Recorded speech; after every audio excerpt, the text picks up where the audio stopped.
салом тамошобинони азиз, хулосаи хабарҳои муҳими чоршанбе 3 июни тоҷикистонро аз пойгоҳи хабари бомдод бароятон пешкаш мекунем.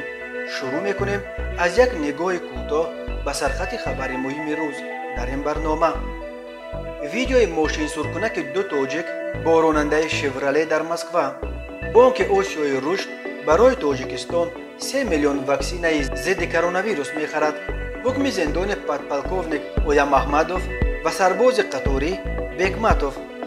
ду куштори яке аз дигаре мудҳиштар дар ҳисор, яке ҳамроҳ бо таҷовуз, яке бо қатлу ғорати зани ҳамсоя.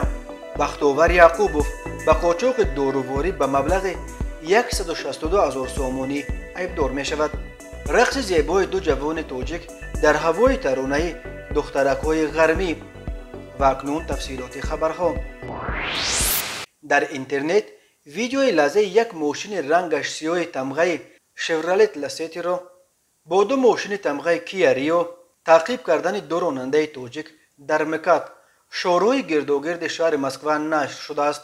лаҳзаҳои таъқиб ба бозии GTA хеле шабоҳат дорад. бино ба иттилои расонаҳои москва дар пушти фармони шевроле Никита ном як сокини 29-солаи москва ҳаракат мекард ва дар ду мошини кия Валӣ Назруллоев 34-сола ва Ислом Анварзодаи 33-сола аз Тоҷикистон. лаҳзаи таъқиби Никитаро видеорегистратори мошине ки аз паси онҳо ҳаракат дошт сабт кардааст. зоҳиран ронандаи шевроле бо яке аз мошинҳои кия бархӯрдааст ки ронандаи кия риои рангаш сафед ба вай чанд бор ишора мекунад ки биистад, вале ронандаи шевроле шояд аз тарс фирор мекунад ва ронандаи кия ва як дӯсти дигараш ки ӯ ҳам савораи кия буд, ду каса ба таъқиби Никита сар мекунанд. онҳо ӯро ба як гӯшаи шоҳроҳи МКАД танг мекунанд ва амр медиҳанд ки биистад, вале Никита мошини кияро харошида фирор мекунад. ӯ баробари дидани мошини пулис пеши онҳо истода қазияро нақл мекунад ва пулис Ислом Анварзода ва Валӣ Назруллоевро дастгир мекунад. бино ба гузоришҳо ба зидди онҳо 5 протоколи маъмурӣ тартиб дода, ҳамчунин бо иттиҳоми қасдан ё аз исёти авбошӣ хароб кардани молу мулки ғайр парвандаи ҷиноятӣ кушоданд. расонаҳои Москва навиштанд ки яке аз ин ронандагон ёвари собиқи додстони ноҳияи Фирдавсии шаҳри Душанбе Ислом Анварзода аст ки соли гузашта бо айби ӯ овозхони машҳури тоҷик Баҳром Ғафурзода дар як садама дар маркази Душанбе ба ҳалокат расид. моҳи марти соли 2021 додстонии кулли Тоҷикистон ба далели дар хориҷи кишвар дар табобат қарор додани гумонбаршавандаи асосӣ яъне Ислом Анварзода тафтиши ин парвандаро боз дошт. бисёриҳо бар инанд ки падари пурнуфузи ёвари прокурор роҳбари корхонаи насоҷии Душанбе Анвар Қурбонов писарашро ба хориҷа фиристода бо ин роҳ аз ҷавобгарии ҷиноятӣ халос кардааст. вале ҳанӯз рӯшан нест ки оё Ислом Анварзода барои мошинсиркунак дар МКАД дастгир шуда ҳамон Ислом Анварзода писари Анвари текстил аст ё на. Ислом Анварзода ёвари прокурор соли 1991 ба дунё омада 30 сол дорад, вале Ислом Анварзодаи дар Москва дастгир шуда дар гузоришҳо 33 сола гуфта мешавад. ин бори аввал нест ки номи зодагони Тоҷикистон барои пойгаи мошин дар Москва ба сархати хабарҳо меафтад. соли 2016 як зодаи Тоҷикистон бо номи Абдуваҳоб Маҷидов ҳамроҳи писари ноиби президенти ширкати нафти Лукойл Руслан Шамсуаров боздошт шуда буд. онҳоро ба он айбдор мекарданд ки савораи мошини Мерседес Галенваген дар хиёбони Ленини шаҳри Москва бо мошинҳои пулис пойга карда ҷараёни чӣ гуна онҳоро таъқиб кардани мошинҳои пулисро ба таври мустақим дар интернет нашр карданд. бонки осиёии рушд ба Тоҷикистон барои харидани ҳудуди 3 миллион вояи ваксинаи зидди коронавирус $25 миллион кӯмаки билоиваз ҷудо кардааст. Файзиддин Қавурзода вазири молияи Тоҷикистон рӯзи 3 июн дар маҷлиси намояндагон зимни муаррифии ин қарордод гуфт арзиши умумии лоиҳа $26 миллион аст ки аз он $1 миллион 800,000-ашро ҳукумати Тоҷикистон ҷудо мекунад ва $25 миллион боқимондаашро бонки осиёии рушд. ин лоиҳа то соли 2023 باید اجرا شود. بانک آسیایی رشد قبلا گفته بود که این پول برای عملی ساختن نقشه ملی امکنی اهالی تاجیکستان جدا کرده شده. برای ام کردن 1.3 میلیون نفر یا 14% اهالی این جمهوری کفایت میکند. حکومت تاجیکستان نقشه دارد که همه قریب 6 میلیون اهالی سنشان از 18 بالا را از کرونا ویروس ام کند. بنا به آخرین آمار وزارت تندرستی تاجیکستان تا 28 ایون در کشور 205,000 نفر به ضد کرونا ویروس ام گرفتند. تاجیکستان ماه مارت توسط سازمان‌های جهانی تندرستی 192,000 واکسن استرازینیکا دریافت کرده در اول ماه ایون از چین 300,000 وایه کرونا واک گرفت. همه این واکسینه ها به تاجیکستان به پول داده شدند.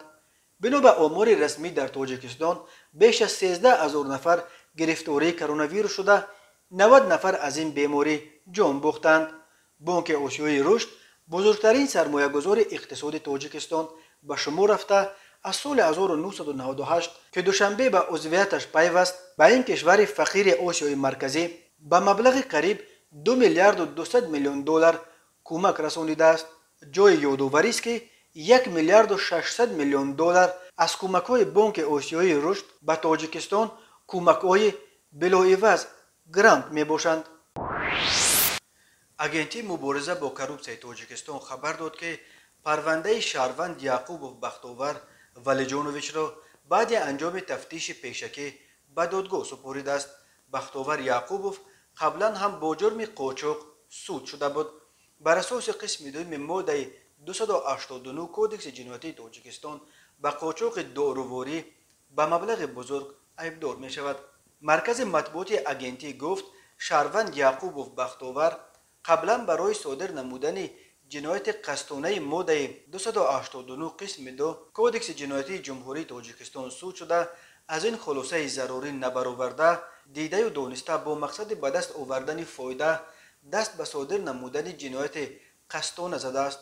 чунончи номбурда бо мақсади ба даст овардани фоида тавассути автомашинаи шахсии худ тамғаи тойота тариқи қочоқ 34 номгӯи маводҳои дорувориро که مطابق خلاصه خدمات نظارت دولتی تندرستی و حفظ اجتماعی اهالی جمهوری تاجیکستان حجت‌های تصدیق کننده آید به پیدایش وارد و تصدیق کننده شرکت‌های استحصال کننده را ندارد به شهر دوشنبه انتقال داده است. در اساس خلاصه مرکز جمهوریوی اکسپرتیزی سودی و کریمینالیستی وزارت عدلیه جمهوری تاجیکستان ارزش مواد داروواری از بختاور یعقوبوف مصادره شده 162,799 سومونی را تشکیل می‌دهد که این مبلغ بزرگ حساب می‌شود که عیبدارشونده بدون نظارت گمرک و پنهانی از نظارت گمرکی به قلمرو جمهوری تاجیکستان وارد کرده است. به بختاور یعقوبوف بر اساس قسم دوم ماده 289 برای قاچاق داروواری به مبلغ بزرگ همچنین جزا جریمه به اندازه از 912 تا 1456 نشان دهنده برای حساب‌ها یک نشان دهنده 60 سومون یا محروم ساختن از آزادی به مهلت از 5 تا 8 سال تهدید می‌کند. دادگاه عالی تاجیکستان روز 17 ایون پادپالکوونیک و یک سرباز قطاری قسم 0203 قشون‌های سرحدی تاجیکستان مستقر در دیدبانگاه سرحدی سرزم در مرز با ناحیه ارگوت ولایت سمرقند را برای کشتار یک سرباز قطاری محکوم به زندان کرد. دادگاه پادپالکوونیک آیا محمد فردوس سمدویچ را بر اساس قسم سوم ماده 391 کودکس جنایتی تاجیکستان در بیعملی که باعث مرگ انسان شده است و سرباز قطاری بیکمتوف الهامجان محمد امینویچ را بر اساس قسم سوم ماده 110 و قسم دوم ماده 373 در رسانیدن آسیب وزنین به سلامتی که از بی احتیاطی سبب مرگ انسان شده است و پایمال کردن آیین‌نامه خدمتی حربی گناهکار شناخته پادپالکوونیک را به 9 سال زندان و بیکمتوف را به 20 سال زندان محکوم کرد. مرکز مطبوعات دادستانی کل تاجیکستان در شرح این پرونده گفت بر اساس خلاصه تفتیشات پادپالکوونیک آیا محمدوف هنگام اجرای وظیفه‌های خدمتی همچون شخص منصبدار بی‌فعالیتی و بی‌عملی نشان داده است.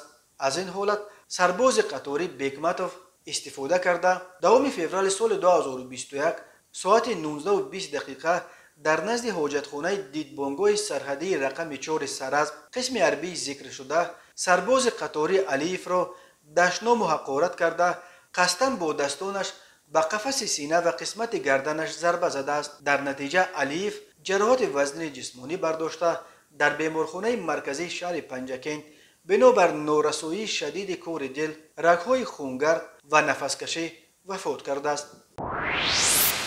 دادگاه عالی تاجیکستان روز 21 ایون خلیلوف عبدالکریم عبدالجلیلویچ را بر اساس 3 ماده کودکس جنایتی ماده های تجاوز به ناموس و آدمکشی گناهکار شناخت و به 29 سال زندان نظامش سنگین محکوم کرد. مرکز مطبوعات دادستانی کل گفت طبق فرضیه تفتیشات 3 فوریه سال 2021 تخمینا ساعت 22 خلیلوف در دکان فروش نوشاکی‌های اسپریتی واقع در کوچه یوسفی شهر ایسار تخمینا 500 گرم نوشاکی اسپریتی عرق استعمال کرده مست می شود. در دکان مذکور قهار و شمعگل جمشیدونا قرار داشته او نیز از استعمال عرق مست شده بود. خلیلوف می بیند که قهار در حالت مستی قرار داشته حرکت و کردارهای خود را اداره کرده نمی تواند. به خود مقصد می گذارد که با نام برده علاقه جنسی کند.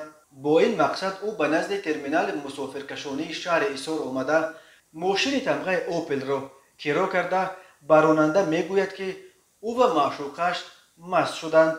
آنها را تو به نزد میمانخانه دهبید برده رساند. در آنجا خلیلوف زن را به طرف چپ کانال روی ماشینگرد کوچه قیوموف شهر ایسار گذرانیده از وضعیت عاجزانه یعنی در حالت مستی و بیهوشی قرار داشتن قهار و استفاده برده با او یک مرتبه علاقه جنسی می نماید.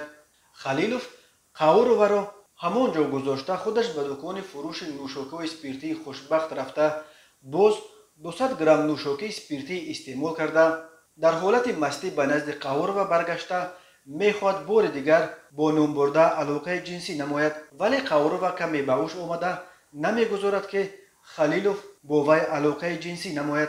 از این خلیلوف به غضب آمده با استفاده زوراوری با مشت به قسمت طرف راست رخساره جبر دیده میزند. بعداً باز خلیلوف با سنگ 2 مرتبه دیگر به قسمت سر جبر دیده ضربه زده بعد از این با قهار و 1 مرتبه دیگر علاقه جنسی می نماید. پس از این خلیلوف دیده و دانسته که قهار و در وضعیت عاجزانه قرار دارد با نیت روی پوش نمودن جنایت تجاوز به ناموس جبر دیده با مقصد آدمکشی یعنی قصداً از حیات محروم ساختن قهار و با دست چپش گلوی نامبرده را فشرده است. در نتیجه راه‌های نفسگیری قهار و محکم شده در جای حادثه به هلاکت رسیده است و خلیلوف باشد از جای حادثه غیب میزند. گفته می شود در گزارش مرکز مطبوعات دادستانی کل تاجیکستان. دادگاه عالی تاجیکستان روز 14 ایون ساکن ایسار اودینایف محمد منصورویچ را بر اساس ماده های آدمکشی، راهزنی به مبلغ بزرگ و سوء قصد به کشتار گناهکار شناخته و 27 سال زندان نظامش سنگین محکوم کرد. مرکز مطبوعات دادستانی کل گفت محمد اودینایف از بازی‌های بوکمیکری قرضدار شده برای از این وضعیت برآمدن در باطنش فکر دزدی مال و ملک غیر پیدا گردیده بود. او شب 26 دکمبر سال 2020 توسط دیوار غیر قانونی به خانه همسایه‌اش رازق و آراسته واقع در سروغه شهر ایسار کوچه فردوسی وارد شده است. بنا به فرضیه تفتیشات اودینایف در آنجا به سر نقاب کشیده میخواست وارد حجره‌های خانه گشته مال و ملک همسایه‌اش را بدزدد اما رازق و آراسته از حجره خانه استقامتیش برآمده به طرف عماب خانه‌اش رهسپار می‌گردد. اودینایف باشد نامبرده را دیده در نزد حاجتخانه پنهان شده با سبب‌های از او وابسته نبوده نقشه تصرف نهایی مال و ملک رازق را به آخر رسانیده نمی‌تواند. اودینایف این حالت را دیده نقشه جنایتکارانه خود را فوراً دیگر کرده به خود مقصد می‌گذارد که به طور آشکارا به رازق و هجوم کرده با استفاده زوراوری برای حیات و سلامتی خفناک نامبرده را به قتل رسانیده صاحب مال و اموالش گردد. با این مقصد اودینایف منتظر از همون برآمدن روزقوه شده به او هجوم کرده با دست چپش دهان و بینی و با دست راستش سر او را فشرده راههای نفسکشی او را پورا محکم نموده است که در نتیجه روزقوه در جای حادثه به هلاکت رسیده است. گفته می شود در گزارش مرکز مطبوعات دادستانی کل بعد از این اودینایف جسد روزقوه را به داخل حاجتخانه گذرانیده گوشوارهای طلایی او ارزشش 1258 سومانی و انگشترین طلاییش ارزشش 775 سومانی را که در مجموع 2033 سومانی را تشکیل می‌دهد تصرف نموده است. همچنین اودینایف پس از روزنی و کشتار جبردیده روزقوه وارد یکی از حجره‌های خانه او شده به گفتن شروع می‌نماید. این لحظه دختر نابالغ روزقوه میرونا سیفالویونا سال تولدش 2006 از خواب بیدار شده اودینایف را دیده از ترس داد و فغان کرده است. اودینایف از این حالت به هراس افتاده با مقصد کشتن و رویپوش کردن جنایت‌های صادر نموده‌اش به نابالغ روزقوه هجوم کرده با دست راستش دهان و بینی نامبرده را محکم کرده میخواهد که او را هم از حیات محروم سازد، اما میرونه 14 ساله مقابلیت نشان داده با دستش نقاب را از سر اودینایف میکشد و پنجه دست راستش را میگزد که در نتیجه دستپوش دست چپ اودینایف به بالای فرش حجره میافتد و اودینایف از ترس آنکه میرونه او را میتواند شناسد فرار میکند. و در پایان برنامه یک خبر شیرین. رقص زیبای تاجیکی دو جوان تاجیک در یک شهر خارجی ازدحام بزرگ تماشابینان را جمع آورد. تماشابینان به هنر این دو جوان تاجیک کف میکوبند و چندین نفر آنها که ظاهرا سیاحانند رقص این دو جوان را به نوار میگیرند. کی و در کدام شهر ثبت شدن این ویدیو معلوم نیست، ولی در ویدیو دیده می شود که در یک کوچه نزد بندر از ماشین صدای آوازخوان تاجیک زکیه می آید که ترانه مشهور دخترک‌های غربی را می خواند. یک جوان تاجیک زیر امین ترانه به رقص می درآید و رقص مردانه تاجیکانه را چنان زیبا اجرا می کند که در اطراف او یک ازدحام بزرگ جمع می شود. از رقص هموطنش الهام گرفته بعد چند باز یک جوان دیگر تاجیک به میدان می درآید و آنها دو نفری به رقصیدن ادامه می دهند. اکثر تماشابینان به این دو جوان تاجیک برای این رقص زیبا آفرین گفتند.